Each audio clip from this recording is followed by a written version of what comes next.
Classic Hollywood sold glamour, but hid pain.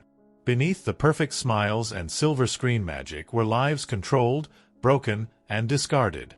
Stars were silenced, reshaped, and sacrificed for profit. These stories aren't just tragic, they're true. Here's what really happened to the icons behind the curtain of old Hollywood. Marilyn Monroe. Born Norma Jean, she was told to bleach her hair, change her name, and change her voice. Her curves were monitored, her image scripted, and every public move controlled. She became the ideal bombshell only by surrendering everything real about herself, under constant studio pressure, never her own person. Merle Oberon. To succeed, she had to erase her identity. Born in India and of mixed race, she concealed her heritage completely. The studio fabricated a British background, and she never spoke publicly about her past. She lived a lie for decades, terrified her truth would destroy everything she'd built. Rita Hayworth. She was born Margarita Cancino and was forced to undergo painful electrolysis to raise her hairline. Her hair was dyed red, her name anglicized, and her background buried. She once admitted, "Men go to bed with Gilda, but wake up with me." She knew they never saw the real her. Rock Hudson. One of Hollywood's top romantic leads, and secretly gay. The studio forced him into a fake marriage, carefully staged appearances, and a double life. Coming out would have ended his career. He remained closeted until he was dying, when his AIDS diagnosis made headlines and exposed the cost of secrecy. Joan Crawford. Her name wasn't hers. MGM renamed her Joan Crawford against her wishes. She said it sounded like a crawfish. But personal opinion didn't matter. She was molded, marketed, and polished into a star who could be sold, not heard. Studio bosses ruled every part of her identity. Loretta Young. When she became pregnant by Clark Gable, she was hidden away until she gave birth. The baby was sent to an orphanage. She later adopted her own daughter to protect her image. The lie lasted decades, until her family revealed the truth after her death. Greta Garbo. Told her body was too large for screen appeal, she survived on little more than spinach to maintain her figure. Her quiet intensity became iconic, but the perfection came at a cost. The pressure to appear flawless drove her into isolation long before she formally retired. Judy Garland. She was just 16 when MGM put her on amphetamines to keep her awake and sleeping pills to force her to rest. Her weight was monitored daily. She was told her nose was too wide, her teeth too crooked. Her trauma became a lifelong cycle of addiction and exploitation.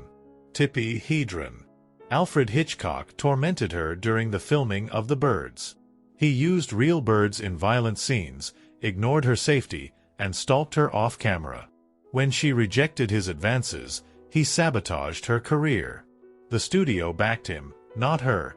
She paid with her mental health and future roles. Debbie Reynolds. Only 19 when she filmed Singin' in the Rain, she was not a dancer, yet forced to match Gene Kelly's perfection. He berated her on set, and the famous kiss scene left her crying.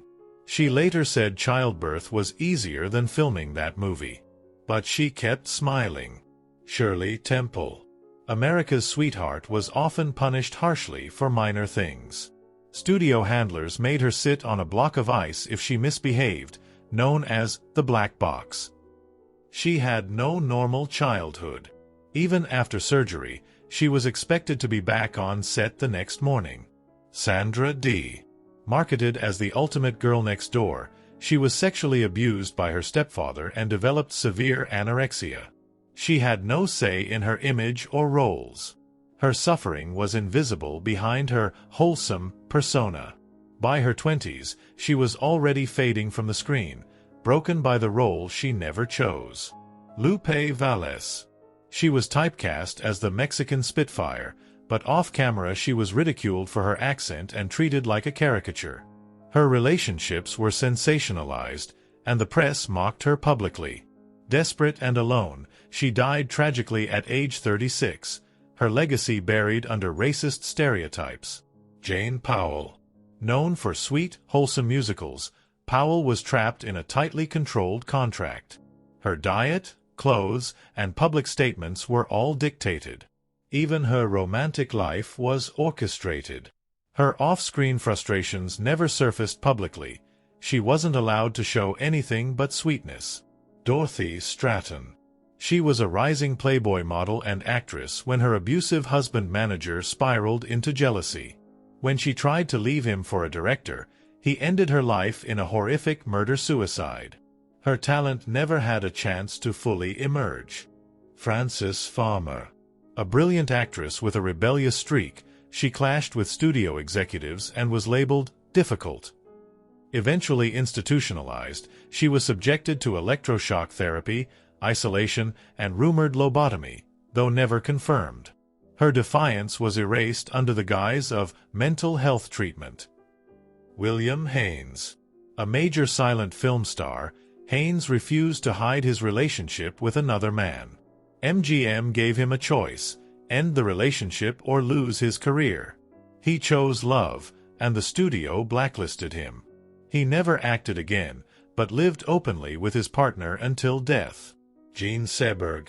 After supporting civil rights causes, she became a target of the FBI. They leaked false rumors that she was pregnant by a Black Panther, pushing her into a breakdown. She died under suspicious circumstances in Paris, her legacy shadowed by political harassment. Natalie Wood. Her overbearing stage mother controlled every aspect of her career, pushing her into adult roles while still a child.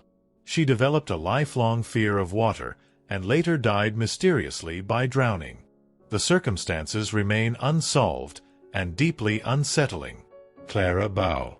She embodied the flapper era, but as fame rose, so did attacks.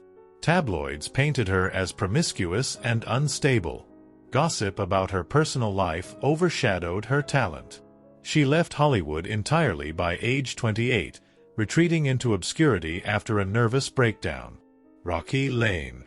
He played strong, silent cowboys in dozens of westerns, but in reality, he was hiding his sexuality. Studios expected hypermasculinity and straight appeal. Had he come out, his career would have ended instantly. Instead, he remained closeted until the end of his life. Susan Peters. A rising star nominated for an Oscar, Peters accidentally shot herself and was paralyzed. Instead of support, the studio dropped her. She attempted to continue working from a wheelchair, but was soon forgotten. She died of kidney failure at just 31. Dorothy Dandridge. As the first black woman nominated for a Best Actress Oscar, she broke barriers, but Hollywood gave her crumbs. She was only offered tragic or hypersexualized roles, and no lasting career followed. She died penniless at 42, her trailblazing efforts mostly ignored. Bobby Driscoll. A Disney golden boy and the voice of Peter Pan, Driscoll was discarded as soon as he hit puberty.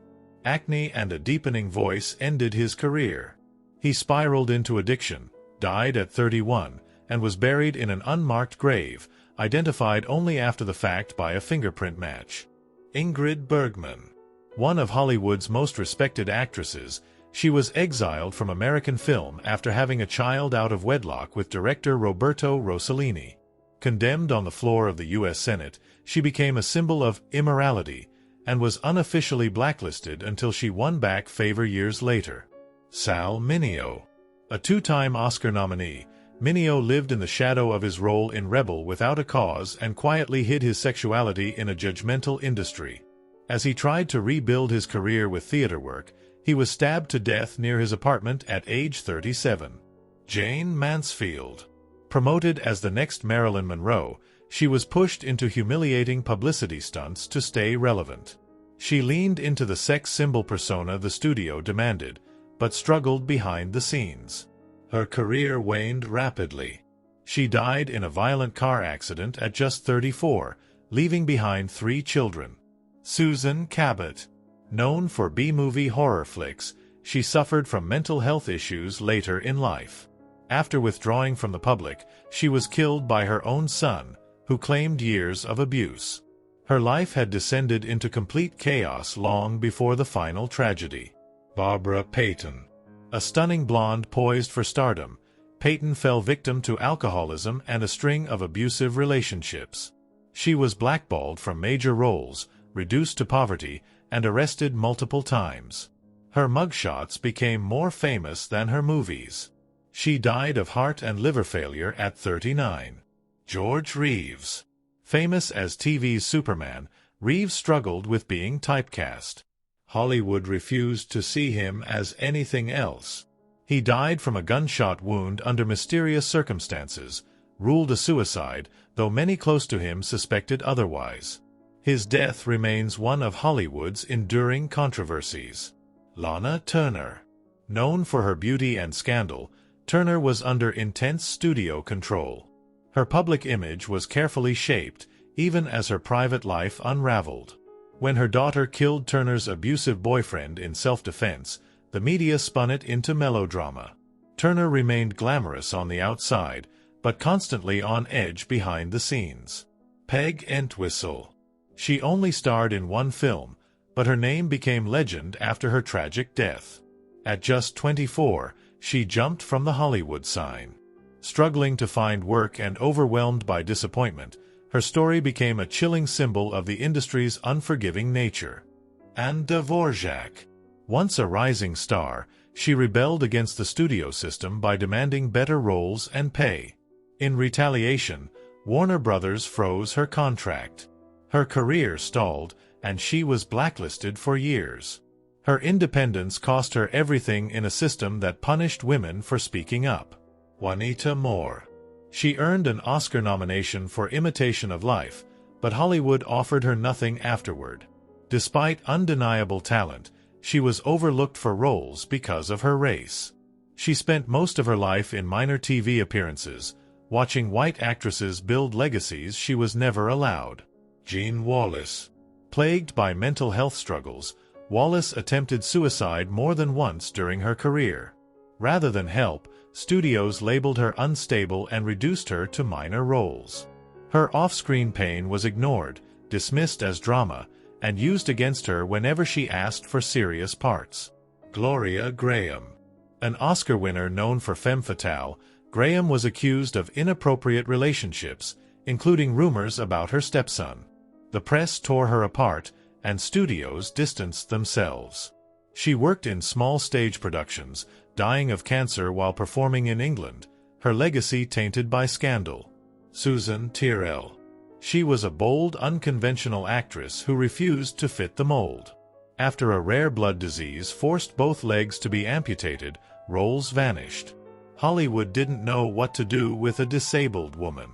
She spent her final years painting and writing, largely forgotten by the industry she gave everything to. Myrna Loy. Often cast as the exotic or sophisticated beauty, Loy was repeatedly asked to portray racially insensitive roles, including Chinese and Eurasian characters. She resented the stereotyping but had little choice. Turning down roles meant being blacklisted. She later became an activist, but Hollywood never gave her the parts she truly deserved. Veronica Lake. Her peekaboo hairstyle became a national trend, but the studio didn't care about her well-being. They fed her alcohol to keep her relaxed and fired her when her drinking spiraled. She struggled with homelessness and worked as a waitress after being discarded by the industry she once helped define. Dolores Hart. At the height of her fame, she shocked Hollywood by walking away to become a nun. But few knew how cornered she felt, pressured into roles that objectified her, pushed into publicity stunts, and denied the right to choose her own path. She found peace only outside the business. Gail Russell. So shy she couldn't speak in interviews, the studio gave her alcohol to calm her nerves. She became addicted, and her dependence ruined her reputation. Hollywood labeled her a drunk and pushed her out. She died alone in her apartment at just 36, surrounded by empty liquor bottles. Albert Decker. A respected character actor and politician, Decker was blacklisted for speaking out against McCarthyism. He died under bizarre and suspicious circumstances, naked, bound, and gagged in his bathroom. Officially ruled an accident, but the details remain disturbing. Hollywood barely acknowledged his death. Maria Montez. Dubbed the Queen of Technicolor, Montez was adored for her beauty but dismissed for her acting. She was rarely taken seriously and relegated to fantasy films. Her sudden death at 39 from a heart attack went mostly unnoticed in Hollywood, despite her once being one of its biggest stars. Richard Jekyll. A dependable character actor for decades, Jekyll received an Oscar nomination but died bankrupt. After years of steady work, medical bills consumed everything he had. Hollywood never stepped in. His funeral had no fanfare. He faded away like so many reliable stars the industry forgot once they weren't marketable. Barbara Loden. Best known for her film Wanda, which she wrote, directed, and starred in, Loden challenged Hollywood norms. But instead of being celebrated, she was ignored. Studios didn't know what to do with a woman who wanted creative control. She died young of cancer, with her masterpiece only appreciated decades later. John Gilbert. A silent film icon, Gilbert struggled with the transition to sound. Rumors, some fueled by MGM boss Louis B. Mayer, claimed his voice was too high, though it wasn't. Studio politics and sabotage killed his career. He died at 38 from alcoholism, abandoned by the system he once ruled. Linda Darnell. After years of being typecast as a sultry beauty, Darnell's career faded fast. She died in a house fire while watching one of her old films on TV. Burned beyond recognition, her tragic end became an eerie metaphor for how the industry consumed and discarded her. Eric Fleming. Star of Rawhide, Fleming escaped an abusive childhood and found fame late. But during a film shoot in Peru, he died after falling from a canoe into a jungle river. He drowned on camera, the footage reportedly destroyed. Hollywood moved on without tribute, barely acknowledging his sudden death. Evelyn Keyes. A supporting star in Gone with the Wind, she spent her career being promised big things, but never allowed to achieve them. She later wrote blunt memoirs detailing her affairs, abortions, and frustrations. Her honesty made her controversial, and Hollywood responded by pretending she didn't exist. Susan Hayward. An Oscar winner who survived multiple overdoses and a turbulent marriage, Hayward was later diagnosed with brain cancer, the same as several other cast members from The Conqueror, which was filmed near a nuclear test site. Many believe radiation exposure led to her death, but the industry refused to investigate. Jack Sue. A Japanese-American actor known for Barney Miller, Sue was often forced to play ethnic stereotypes early in his career. He refused roles that mocked his heritage, limiting his opportunities. When he died of cancer during the show's run, the cast broke character to honor him, something Hollywood rarely allowed. Beneath the glitz and golden glow, old Hollywood was built on silence, control, and cruelty. These stars were shaped, used, and discarded. Their pain wasn't a footnote, it was the foundation. And once you know what they endured, the magic of that era feels a lot less innocent.